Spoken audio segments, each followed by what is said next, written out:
This podcast is sponsored by BetterHelp.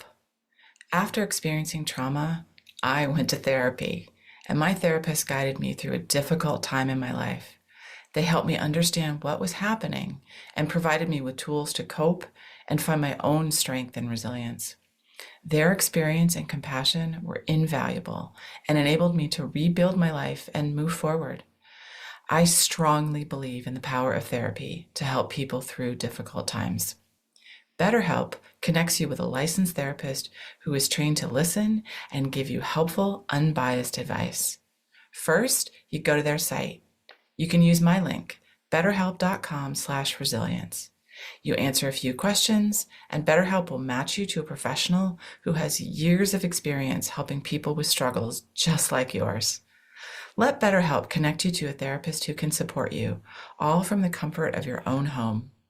Visit betterhelp.com/resilience or choose podcast, then notes on resilience during sign up and enjoy a special discount on your first month. Hello, everyone. My name is Manya Chilinsky, and this is the podcast Notes on Resilience, conversations about trauma, resilience, and compassion. For our first episode, I thought I'd give you the origin story. And rather than have me interview me, I invited a good friend of mine, Kyla Cofer, to do the interview. Kyla is a transformational leadership coach and host of the podcast Leadership School. And I know I and you as our listeners are going to be in good hands with her leading this conversation. So let me turn it over to you, Kyla. Thank you. Manya, thank you so much for letting me talk with you on your own podcast today. I'm so excited. I hope you can hear it in my voice. I'm really excited because your story is amazing and it's going to be so fun for your listeners to hear this. So, you ready to get started? I am as ready as I'll ever be. The very first thing right out of the box I want to hear is I'm curious. If you could have one superpower, what would it be? You will not be surprised to hear that I have given this a lot of thought. You may be surprised to hear that I have been thinking about this since I was a child, what I would want my superpower to be. I want the ability to, in the blink of an eye or the snap of a fingers, travel somewhere else. I love flying in a plane. I love trains. But sometimes it would just be nice to just be the place that you need to be. Now, I did not come up with this idea on my own. When I was a child, I was a fan of the TV show Bewitched. Some of you may know this show. I thought you were going to say Star Trek. Well, there's that, right? But for me, it was Bewitched, and she would kind of twitch her nose, and she would do all sorts of things when she twitched her nose. But one of them was she could transport from one place to another. And, I've even thought about the logistics. So, for example, I would want to use, as with all superpowers, I would, with great power comes great responsibility. I would want to use my power for good. So maybe I wouldn't be able to use it in the middle of a really difficult conversation. One of those times when you wish the floor would open up and you would disappear. You can't just escape. Yeah. So it would be more things like visiting my far-flung friends and family and places in the world. And today I want to have lunch in Paris. Exactly. I was thinking dinner, but I would take lunch in Paris. I think I would have the ability to just travel anywhere I wanted in an instant. Now, does the superpower come with control? Like if you sneeze, you're not going to just all of a sudden find yourself in another land? Well, I would certainly hope that it would come with some sort of control because then, but I guess it would make it a little more interesting if you could accidentally find yourself somewhere else. Find yourself in the middle of the Arctic by accident when you just previously were on a beach in Puerto Rico. I think there could be some trouble with that. I don't know. I mean, if I get to invent the superpower, then maybe I get to invent the rules too. I think so. I like this idea because I can think of a lot of places I would love to just be at the twitch of my nose. Yes. Sounds awesome. I love it. Okay. So Manya, you are here starting this podcast, Notes on Resilience. But this all is coming from your personal story. So maybe you can tell us all about you. Can you tell us a little bit about your story? What is bringing you to this podcast today? just who are you? Who is Manya Chlinsky? Yes. Well, who am I is an existential question beyond the scope of this podcast. And I probably beyond the interest of most of our listeners, other than my parents. But I will say, I'm going to define myself narrowly for the purposes of this podcast. I have come to this place in my life because of a single event that happened to me. I was at the finish line of the Boston Marathon on April 15th, 2013, when 2 bombs exploded at the finish line, one of them directly across the street from me. And that moment is really a big dividing line in my life. The person I was before and the person I became afterwards.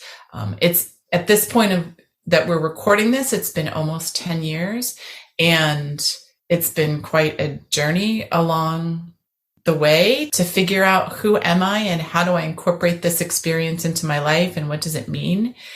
And for me, that search for meaning kind of accidentally turned into becoming an advocate for people who have experienced mental health wounds and psychological wounds after violence, for talking about how do we deal with people who've dealt with these difficult life experiences. It's something like a trauma like I experienced or other kinds of traumas. And part of the reason behind the podcast is to answer so many of the questions that I've had along the way, and an excuse to talk to experts who think about trauma and resilience and compassion and what does it mean and how do people show up in the world, dealing with these issues, and just, getting a chance to talk to people who maybe do this for a living, or maybe they, mental health experts or public health experts, or maybe they're survivors and they have found their way to some sort of meaning after their experience, or maybe it's executives in the C-suite or human resources professionals who are trying to deal with their employees and people who are dealing with stress or who have experienced trauma. So, I kind of started it for selfish reasons because I am fascinated with this topic and want to just learn as much as I can.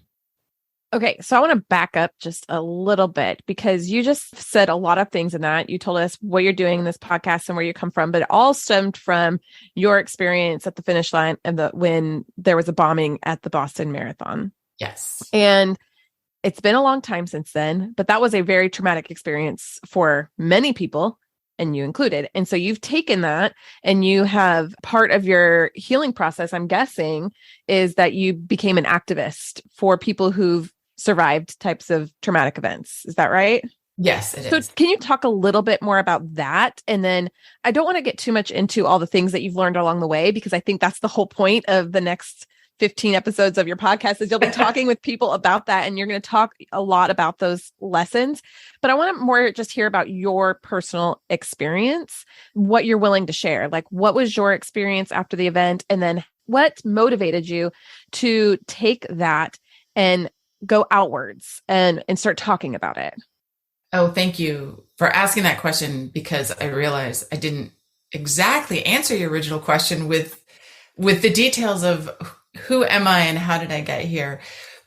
My experience at the bombing is shaped, as so many of us are, shaped by my particular experience, which is that I did not have any physical injuries, thankfully. I walked away and thinking I was okay. Since I wasn't bleeding or I didn't have any shrapnel wounds, I thought, great, this was a horrible experience, but I'm good.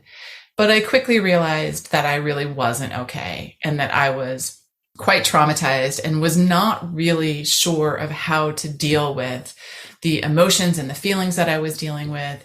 And hold on, what made you realize this? Like, what were you noticing that was like, oh, I'm not okay? Some, I think, things that I would have expected if you told me to list maybe how might somebody feel after a bombing. So I had trouble sleeping, I had trouble eating and taking care of myself, and a little bit of anxiety. And then I started having symptoms that I never imagined, never even heard about. Things like intrusive thoughts. So my brain would suddenly the room that I was in would explode, and people around me were dead or dying, and blood and fire and all sorts of horrible things. And I would just be standing there frozen in place like I was when the bomb went off, just staring, trying to figure out what's happening. And that's, as you might imagine, very disruptive to your life when these things happen, when you're out on the subway or you're, at a show with a friend. I had, panic attacks, and my body would just sort of do things. I was on the subway one time, and a gentleman got on board and put down a backpack, and he was standing right next to the backpack. So I didn't pay that much attention to it. A couple stops later, I looked up and the backpack was there, but the man was not there. And I looked up and down the subway to see where he was and couldn't see him anywhere. And the next thing I knew, I had jumped off the subway. It was in the station. It was appropriate for me to have jumped off. And I just started walking home, and I was waiting for the subway car to explode as it drove away. As I think you can imagine, these are pretty difficult kinds of feelings to manage. And I'd never experienced anything like that and didn't really understand what was happening to me. Wow. Thanks for being vulnerable and sharing that part of your story. Those are hard things to repeat and recant. And I really admire your courage for being willing to share that openly. And I know that you do this in other places too. And so you have practice doing that, but there's still difficult things to share. And so thank you for your courage and doing that here in this podcast. And then that translated then for you to go out and start talking about this. It did, but there's actually another piece of the equation that is really the thing that propelled me to get up on a stage for the first time and say this in front of people I didn't know. And that is the response to the bombing. The public response, so led by the city and our first responders and so many people who came to aid of the individuals who were physically impacted by this, and to deal with all of it. There was very little discussion about the mental health impacts of the event.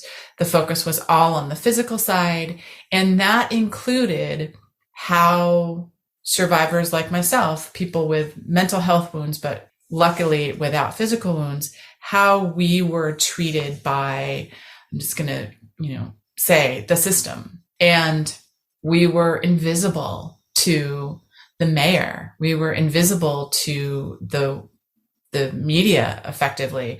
There were definitely some supports, but you really had to, in my opinion, kind of get lucky to find them, which I did because I was on the hunt for help because I knew I was struggling and I knew I needed help. So I was kind of pushing open any door that I got in front of and would, find out if people in there could help me and do whatever I needed to do.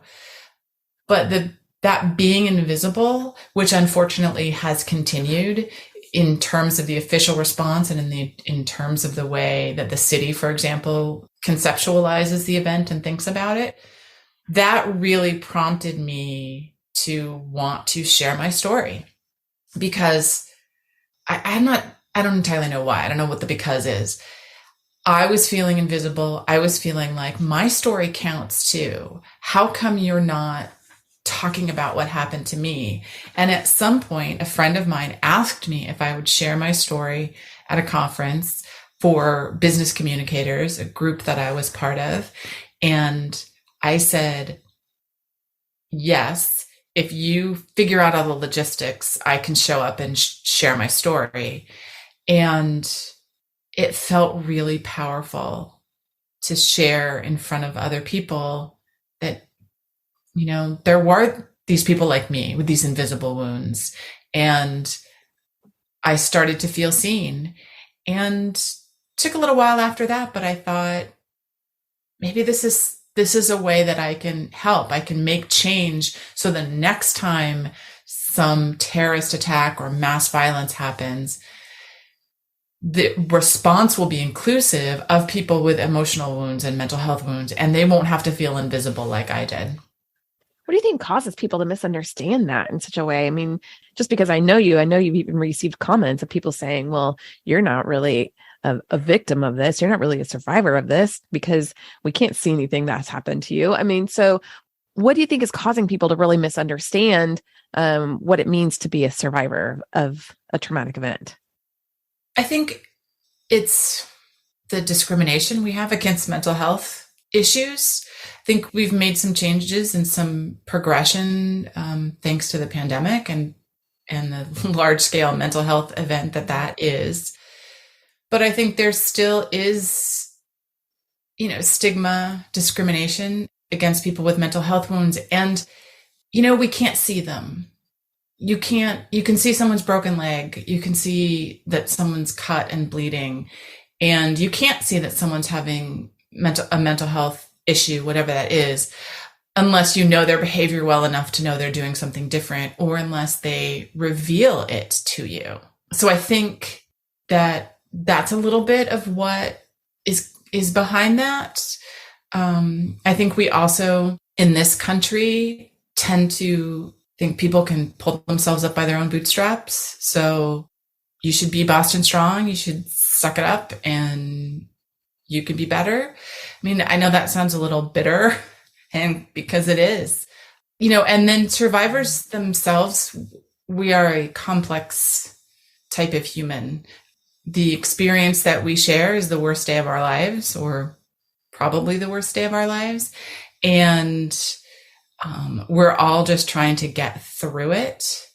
And we were told early on, survivors of the bombing were told by experts that there quite often is a division among survivors, people who have physical injuries and tend to feel separate and non-inclusive of the people who did not have physical injuries. So it's quite a mess. So there's a lot of cultural things in there. Here, I mean, we're in the US, so in our United States culture of the way that we see health. And I don't think that's really just a US thing too. I think this is like a worldwide a culture, because we do see physical things as different than things we can't see. Yeah. So you mentioned the system earlier. You hesitated using that word.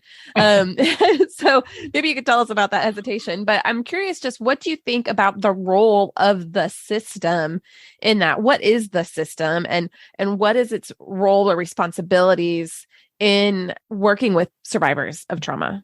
I hesitated because it is such a broad term, the system, and it's easy to throw around and say, well, the system is to blame. I guess I think of it as, that combination of our societal norms and our organizations and our leaders and the decisions and choices that they make about, laws and rules and how we're going to respond to something. And just to take a step back, being a survivor of an event like the Boston Marathon bombing is so odd, because it's my story. It's many people's individual story, but it's also the city's story, and it's the marathon's story. So there are these institutions who have their own story about it. And then it is a media story. So then the media tells the story that they see, and the story that gets out to the public. And then other people think, that's my story. But when you know me and you hear my story, you know what my story is. But it's weird to have somebody else telling the story of this thing that happened to me among many people. So kind of early on, I started to look at our institutions and the system as the villain. By these individuals and these organizations, for whatever reason, not paying attention to wounds like mine, it made it worse for some people, and it made it harder for some people to recover. And I imagine that there are some people who never found support. I met people 4 or 5 years later who had never even heard of some of the supports that I found early on and that were offered by the state. So I know I'm conflating lots of things into this one answer, but I look at the system as that mix of our society and our institutions and our government and our leaders and kind of the decisions that get made maybe without the people who are being affected being in the room. Yeah, that's the story, isn't it? Yeah. So you're taking an already challenging event. You're trying to not escape it, but to move through it and to find a way to continue your life. But every time you do, it's like you hit another wall, then you hit another wall, and then you get pushed back into it, and then you keep going forward. And so you're just like, you're trying to get over the walls out to the meadow or wherever you're trying to get to. But every time you get there, it's like, where did this come from? There's yet another one. Yes. And you know what I was thinking today?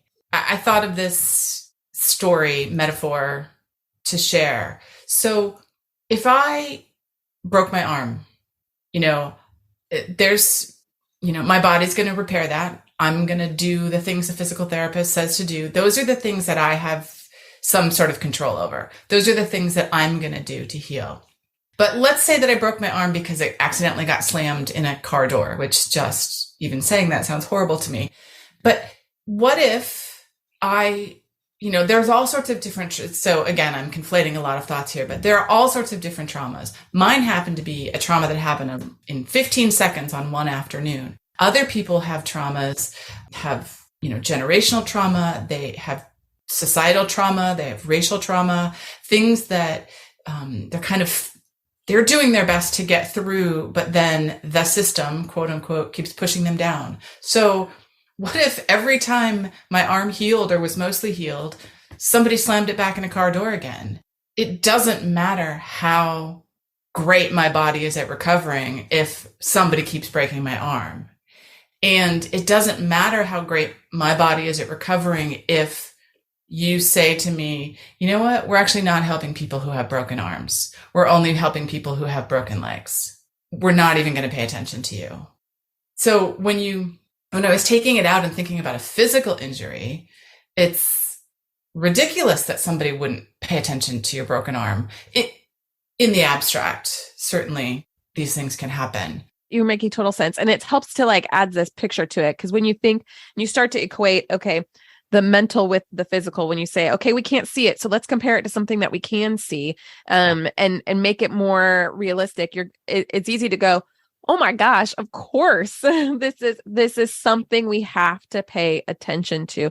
You can't have healthy people trying to fix all of the people who are unhealthy without having experienced it or truly understanding what it is that's making them unhealthy. You're not going to ever do that. It's just a guessing game until you're truly understanding what's going on there. So I love that you offered that picture. And I think it's a really good segue into talking about the whole big topic of your podcast here, your big word, resilience. So I would love to hear, what does that word mean to you, and why are we using it in the podcast? Why are we talking about this? What is it about that word that is something that is worth bringing to the surface and making a whole podcast, a whole topic, a whole conversation around? Yes. Especially when it relates to your experience and your story. Well, many people who know me have heard me say that I have a sort of /hate relationship with the word resilience, because I can't say that I love it, but I think about it, and the word itself is completely neutral. The resilience essentially means the ability to bounce back, and it is a trait that we all have some level of resilience, and based a little bit on who we are and our history and our traumas and all of that, but it's sort of a trait that we all deal with.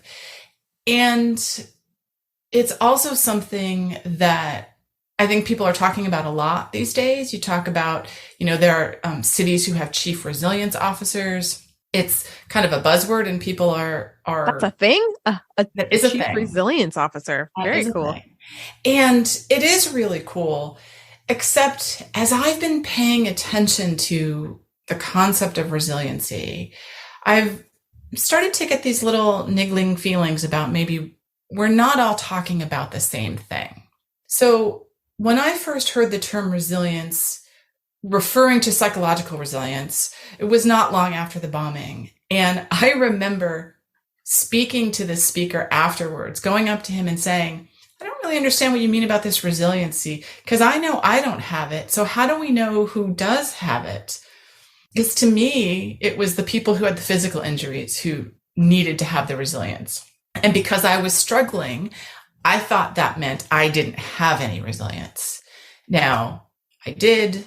My resilience actually caused me to do things like go to this meeting for survivors of the bombing to learn more about what we could do to get help and how to deal with what was going on with us.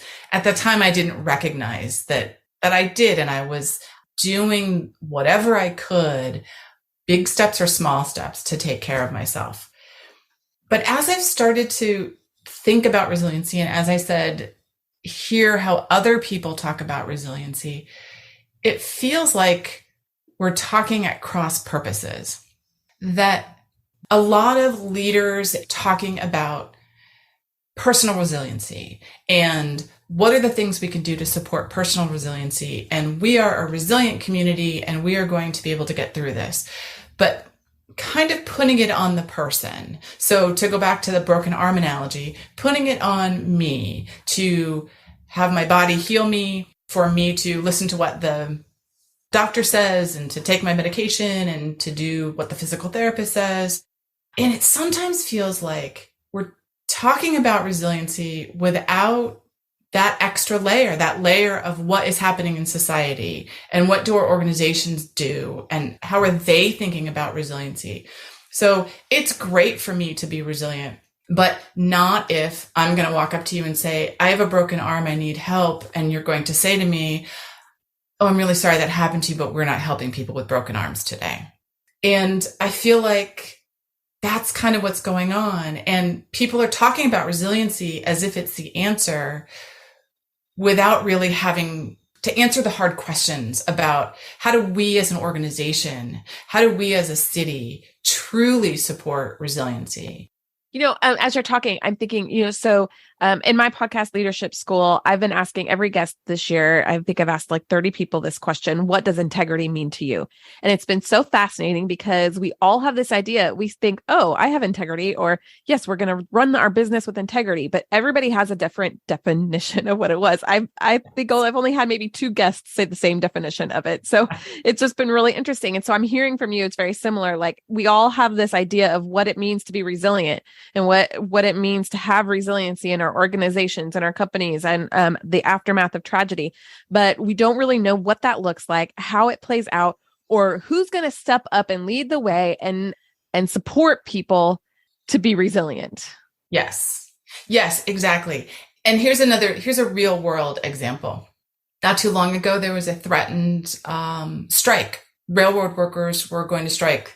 Their contract was up. They were at an impasse with contract negotiations. There was a lot involved. But one of the things involved was the lack of sick time, the lack of paid sick time. And people were losing jobs because they had to take time off, for example, to go to the doctor. And how is that supportive of employees? Now, maybe nobody was ever claiming they were supportive employees, but I think about that. I worked for a company that had a very generous sick leave, but then I got sick, legitimately sick, and I got dinged on my annual review because I took time off for being sick. And those are just 2 of kind of the same example, but how is that supportive of my personal ability to be healthy if you either can't take sick time, just as an example, or you're told you can take sick time, but then you're shamed when you do. And I think so many of our listeners have examples like this, where it's great if I've got personal resiliency, but then I'm bumping up against this thing that's not being supportive of me. Yeah, and I think there's the bigger question too, and I know you address this in your talks, and this is one of the questions you're going to be addressing in Notes on Resilience, is okay, so yeah, we know we need that, but when you're in a leadership position or when you're running a company or and you've got people HR who's making decisions about sick time and sick leave and dinging people on their whatever file, how do they make good decisions with boundaries and respect and dignity and all of those things, but also understanding that work needs to be done, but people need to be cared for. And I think people get really confused at what do I do? And so I'm really excited that you're going to be addressing some of that topic. So I've got a couple more questions for you, but one is, what do you think is maybe one of the most important actions that a policy or an organization could take to be supportive of trauma survivors? Believe survivors. That's the most important. Like I said, there's a lot of mess involved in being a survivor. And if you're experiencing trauma and you're struggling to get over it, one of the worst things is having someone not believe that either what happened to you is real or that what happened to you actually counts. That is such an empty feeling. And I guess I know you asked for just one, and I'm going to say two. The other is, now I've just said believe survivors, but the other is don't make people self-identify as trauma survivors if it's not something they want to discuss. Not everybody wants to talk about it. Not everybody wants to say what happened to them. Not everybody knows what happened to them or is able to really articulate what happened to them. So I love that. And I like that last one because it triggers the thought of, oh yeah, let's remember that not everybody deals with this the same way. So when we're making our policies, we can't just make a covered, one size fits all policy because come on, really, do one size fit all clothes really fit everybody? They don't. Come on. And one size fit all policies don't work because not everybody manages and handles things the same way. And not everybody has the same situations in their lives to be able, you can't just like cut and dry. And when that's hard because we feel like we need policies. If you have a major company with 1,000 employees, it's difficult. It's challenging. It's hard to like one person at a time. And so how do you actually do that? And I think those are bigger questions that I'm looking forward to hearing you address here in your podcast. Yes, I can't wait to be asking people on the front lines and all about these questions. I think about it like accessibility. So like physical accessibility for buildings, for example. So you can have a building where the entrance is on grade and you've got a button people can push so the door opens for them. They can walk in, take the elevator. They retain their autonomy. They can just enter the building and do their business like an able-bodied person can. And you've got places where maybe it's not quite so easy to do that, or maybe you have to call somebody so they can send the special elevator for you, or there are, you have to go through the kitchen to get in for some reason. So they're still accessible. It's not perfect, but we've made it a way to make sure that people can get in. And then there are places that just aren't accessible. And I think about this topic like that. We want organizations in our system to be the on-grade door with the button. So I don't have to tell you that I need help. I can advocate for myself if I need to. I can find the resources that I need if I need them. They're just there and available for me. And if it's not something somebody needs, they just don't even have to pay attention to it. But it is available for me if and when I need it. Yeah, that's awesome. I'm thinking, as we kind of wrap this up, this has been so good. I'm always so honored to hear your story and just to be friends with you and to share in your story and in this message of, it's a message of hope, really. It's a message of we can grow out of our trauma and we can affect change out of our trauma. And it's really beautiful the way that you talk about it. And I know it's not been easy for you. So just thank you again for being willing to share your story. But I'm curious, I think it's really helpful sometimes to look back. And as a life coach, I do this a lot. And I do it for my own self. I'm wondering for you personally, what would you tell your maybe 18-year-old self about resiliency or just about compassion. What would you tell yourself, not knowing that you would be a survivor of this, not knowing that you would have these experiences, not knowing that you'd someday be on this stage talking with people and sharing your story, but still, what kind of advice would you give to your 18-year-old self? I think I would want to advise my young version about compassion and really help her, help myself think more about where other people are coming from and what they might be going through, to just kind of show up as a more compassionate person. I don't think I'm not compassionate, but I think there were a lot of hard-earned lessons, and the bombing in particular was a lesson in compassion for others. When I recognized a lack of compassion for me and people like me, I started to really be thinking about, what does it mean to really be there to listen to somebody and to hold space for them and to center their experience. Those are things I didn't get when I was younger. And it, like I said, it took a while to learn them. So I think I would talk a lot about compassion. I love thinking about that, because for me personally, and I just like thinking about my 18-year-old self never would have had any idea that I would be who I am and where I am today. No clue at all. And had I known then what I know now, I may have lived my life differently. I may have made different choices. And honestly, I probably would have just loved myself a little bit more. So, yeah. I actually did have a moment, a moment where I thought to myself, oh my gosh, younger Manya would never believe what is happening right now. So the summer after the bombing, I reached out to our elected leaders here in Boston, Massachusetts, and asked for help. And I heard back from some state representative and my state senator, and they said, come in, we want to talk to you. We want to meet you. We want to hear your story. And that was just the sweetest words I could hear. So I got dressed up. I took the subway down to the State House. And in Boston, you get out of the subway, then you walk across the Boston Common, and you see the State House. It's got a gold dome, and you're walking slightly uphill, and I'm walking up the hill, and I'm looking at this dome, and I'm thinking to myself, I am walking to the State House to talk to my elected leaders about this experience of mine. There is no way younger me will believe that this is happening. Like, I felt seen and heard, even just on the way to their office. And I felt important. And I really did stop and think that to myself, that younger me would just not believe this. Wow. Amazing lives we live, huh? What a gift we have to just be here. It is. It absolutely is. Manya, it is truly a pleasure to talk to you. And thank you for letting me join you on your very first episode of Notes on Resilience. What a fun endeavor. And I think this is going to really be a cool and amazing way to impact our culture. And so I'm just curious, before we head out, is there anything else that you want to make sure that people really hear from you today?